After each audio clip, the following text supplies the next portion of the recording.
Thank you, Chairman Larson, members of the General Affairs Committee.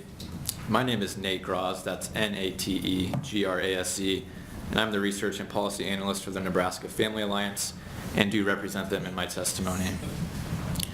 LB 862 states that conducting or participating in a fantasy contest does not constitute advancing gambling. It would therefore be exempt from Nebraska laws prohibiting gambling. We are opposed to expanded gambling, and that's precisely what this bill would do. Simply attempting to write into law that fantasy contests are not advancing gambling does not change the fact that you would be expanding it in our state.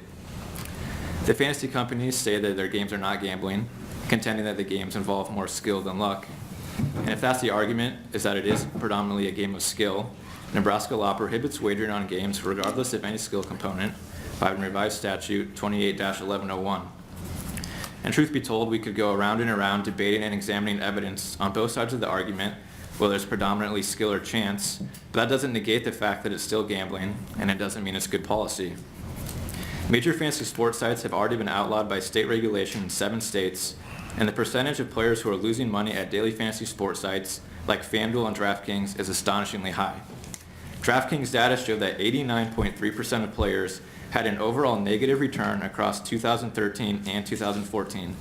Again, data from DraftKings show that nearly 90% of players lost money on fantasy contests in both 2013 and 2014. The New York Times reported that just 10 to 20% of entrants win anything at all, and the Sports Business Journal found that through the first half of the 2015 Major League Baseball season, 91% of all winnings were collected by just 1% of all players. We have a number of questions and concerns with this bill. Even if it were decided that fantasy contests were a game of skill, who benefits from legalizing it in Nebraska? Major fantasy contest sites would reap the benefit of taking millions of dollars away from hardworking Nebraskans every year. DraftKings and FanDuel made $200 million in New York in 2015, hundreds of millions of dollars taken away from one state in 1 year. Why would we want millions of dollars to leave our state to go to these fantasy sports sites? It seems that the only real winners in legalizing fantasy contests are the companies who operate them. This is not like investing, and it's not entertainment, it's gambling, with the odds stacked so high that almost every participant has no realistic chance to make any money, and therefore we respectfully ask this committee to consider who wins and who loses if this legislation is passed. Thank you.